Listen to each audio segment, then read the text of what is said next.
ಬಡವರ ಪರವಾಗಿ, ದೀನದಲಿತರ ಪರವಾಗಿ, ಹಿಂದುಳಿದವರ ಪರವಾಗಿ, ಎಲ್ಲ ಜಾತಿಗಳಲ್ಲಿರ್ತಕ್ಕಂಥ ಬಡವರು, ಎಲ್ಲ ಜಾತಿಗಳಲ್ಲಿರ್ತಕ್ಕಂಥ ಬಡವರು ಅವರನ್ನ ಆರ್ಥಿಕವಾಗಿ, ಸಾಮಾಜಿಕವಾಗಿ ಶಕ್ತಿ ತುಂಬತಕ್ಕಂಥದ್ದೇ ನಮ್ಮ ಕೆಲಸ. ಇದೇ ಸ್ವಾತಂತ್ರ್ಯ. ಇವರೆಲ್ಲರಿಗೂ ಶಕ್ತಿ ತುಂಬತಕ್ಕಂಥದ್ದೇ, ಆರ್ಥಿಕವಾಗಿ ಸಾಮಾಜಿಕವಾಗಿ ಶಕ್ತಿ ತುಂಬತಕ್ಕಂಥದ್ದೇ ಸ್ವಾತಂತ್ರ್ಯ ಬಂದದಕ್ಕೆ ಸಾರ್ಥಕ. ಎಲ್ಲ ಕೆಳವರ್ಗದ ಜನ ಮುಖ್ಯವಾಗಿ ನೀವು ಬರಬೇಕು. ಅವೆಲ್ಲ ಈ ಬಡವರು ಬರಬೇಕಾ ಬೇಡ? ಅದನ್ನೇ ನಾವು ಮಾಡ್ತಾ ಇರೋದು, ಗ್ಯಾರಂಟಿ ಯೋಜನೆಗಳನ್ನು ಮಾಡ್ತಾ ಇರೋದು. ಯಾಕಪ್ಪ ಅಂತಂದ್ರೆ ಆರ್ಥಿಕವಾಗಿ ಸಾಮಾಜಿಕವಾಗಿ ಶಕ್ತಿ ತುಂಬತಕ್ಕಂಥದ್ದು. ಬಾಬಾ ಸಾಹೇಬ್ ಅಂಬೇಡ್ಕರ್ ಅವರು ಹೇಳ್ತಾ ಇದ್ರು, ಎಲ್ಲಿಯವರೆಗೆ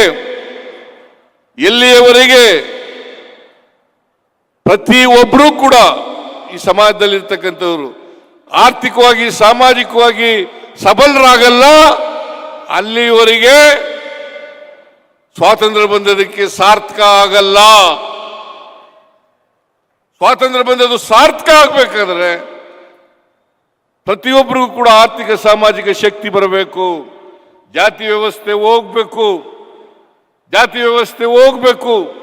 ವರ್ಗ ವ್ಯವಸ್ಥೆ ಹೋಗ್ಬೇಕು, ಸಮಾಜ ನಿರ್ಮಾಣ ಆಗಬೇಕು ಅಂತಲೇನೆ ಇವತ್ತು ನಾವು ಮಾಡ್ತಾ ಇರ್ತಕ್ಕಂಥದ್ದು. ಅದಕ್ಕೋಸ್ಕರನೇ ಪ್ರಾಥಮಿಕ ಶಾಲಾ, ಮಾದೇವಪ್ಪನವರು ಇಲ್ಲೇ ಇದ್ದಾರೆ, ಶಾಲಾ ಕಾಲೇಜುಗಳಲ್ಲಿ ಸಂವಿಧಾನದ ಪೀಠಿಕೆಯನ್ನ ಓದಿಸ್ತಕ್ಕಂಥ ಕೆಲಸವನ್ನ ಮಾಡ್ತಾ ಇದ್ದೀವಿ.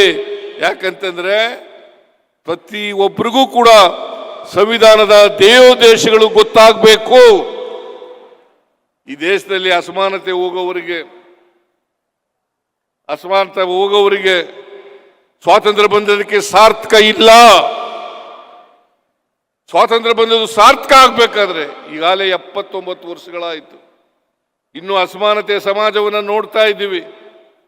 ನಾವು ಸಮಾನತೆಯನ್ನು ಮಾಡಬೇಕಾಗಿರ್ತಕ್ಕಂಥದ್ದು ನಮ್ಮೆಲ್ಲರ ಕರ್ತವ್ಯ, ಜವಾಬ್ದಾರಿ ಅಂತಕ್ಕಂಥ ಮಾತುಗಳನ್ನು ಹೇಳಲಿಕ್ಕೆ ಬಯಸ್ತಾ ಇದ್ದೇನೆ. ಅದರಿಂದ ಅಸಮಾನತೆಯನ್ನು ಹೋಗಲಾಡಿಸ್ತಕ್ಕಂಥ ಕೆಲಸವನ್ನ ಸರ್ಕಾರ ಮಾಡ್ತಾ ಇದೆ. ಎಲ್ಲರನ್ನೂ ಒಳಗೊಂಡಂತ ಬಿಜೆಪಿಯವರು ಮನುಷ್ಯ ಸಮಾಜ ನಮ್ದು, ಯಾವ ಧರ್ಮನೂ ಕೂಡ ದ್ವೇಷಿ ಅಂತ ಹೇಳಲ್ಲ, ಪರಸ್ಪರ ಪ್ರೀತಿ ಅಂತ ಹೇಳ್ತದೆ ಹೊರತು, ಸಮಾಜದಲ್ಲಿ ಬದಲಾವಣೆಯನ್ನು ತಗೊಬರಿ ಅಂತ ಹೇಳ್ತದೆ ಹೊರತು, ಎಲ್ಲರನ್ನು ಮುಖ್ಯವಾಹಿನಿಗೆ ತನ್ನಿ ಅಂತ ಹೇಳ್ತದೆ ಹೊರತು, ಸಮಾಜ ನಿರ್ಮಾಣ ಮಾಡ್ತೀವಿ ಅಂತ ಹೇಳ್ತದೆ ಹೊರತು ದ್ವೇಷಕ್ಕಂತ ಮಾತನ್ನ ಹೇಳೋದಿಲ್ಲ. ಪರಸ್ಪರ ಪ್ರೀತಿಸ್ತಕ್ಕಂಥ ಕೆಲಸವನ್ನು ಮಾಡಬೇಕಾಗ್ತದೆ. ಅದಕ್ಕೋಸ್ಕರ ನಮ್ಮ ಸರ್ಕಾರ ಎಲ್ಲರನ್ನೂ ಒಳಗೊಂಡಂತ, ಅವರು ಹಿಂದೂಗಳಿರಲಿ, ಮುಸಲ್ಮಾನರಿರಲಿ, ಕ್ರಿಶ್ಚಿಯನ್ರಿರಲಿ, ಬೌದ್ಧರಿರಲಿ, ಸಿಖ್ರಿರಲಿ, ಎಲ್ಲರನ್ನೂ ಕೂಡ ಸರ್ವ ಜನಾಂಗದ ಶಾಂತಿಯ ತೋಟವನ್ನ ಮಾಡ್ತಕ್ಕಂಥದ್ದೇ ಈ ಸರ್ಕಾರದ ಉದ್ದೇಶ, ಗುರಿ ಅಂತಕ್ಕಂಥ ಮಾತುಗಳನ್ನು ಹೇಳಲಿಕ್ಕೆ ಬಯಸ್ತಾ ಇದ್ದೇನೆ. ಸರ್ವ ಜನಾಂಗದ ಶಾಂತಿಯ ತೋಟ ಆಗಬೇಕು. ಹಿಂದೂಗಳಿರಲಿ, ಮುಸಲ್ಮಾನರಿರಲಿ, ಕ್ರಿಶ್ಚಿಯನ್ರಿರಲಿ, ಬೌದ್ಧರಿರಲಿ, ಸಿಖ್ರಿರಲಿ, ಜೈನರಿರಲಿ, ಯಾರೇ ಆಗಲಿ, ಅನೇಕ ಜಾತಿಗಳಿದ್ದಾವೆ, ಅನೇಕ ಧರ್ಮಗಳಿದ್ದಾವೆ. ನಾವು ಇನ್ನೊಂದು ಧರ್ಮವನ್ನು ದ್ವೇಷಿಸ್ತಕ್ಕಂಥದ್ದಲ್ಲ, ಇನ್ನೊಂದು ಧರ್ಮವನ್ನ, ಬೇರೆ ಧರ್ಮವನ್ನ ಸಹಿಷ್ಣುತೆಯಿಂದ ಕಾಣ್ತಕ್ಕಂಥದ್ದೇ ನಮ್ಮ ಸಂವಿಧಾನ ಹೇಳ್ತಕ್ಕಂಥದ್ದು. ಸಹಬಾಳ್ವೆಯನ್ನ ಮಾಡ್ತಕ್ಕಂಥದ್ದೇ ಸಂವಿಧಾನ ಹೇಳ್ತಕ್ಕಂಥದ್ದು. ಅದರಿಂದ ಇದರಲ್ಲಿ ನಂಬಿಕೆ ಇಟ್ಕೊಂಡಿರ್ತಕ್ಕಂಥ ಪಾರ್ಟಿ ಕಾಂಗ್ರೆಸ್ ಪಕ್ಷ ಅಂತಕ್ಕಂಥದ್ದನ್ನ ಹೇಳಲಿಕ್ಕೆ ಬಯಸ್ತಾ ಇದ್ದೇನೆ. ಅದರಿಂದ ಬಿಜೆಪಿಯವರ ಮಾತುಗಳಿಗೆ ಕಿವಿ ಕೊಡಕ್ಕೆ ಹೋಗಬೇಡಿ.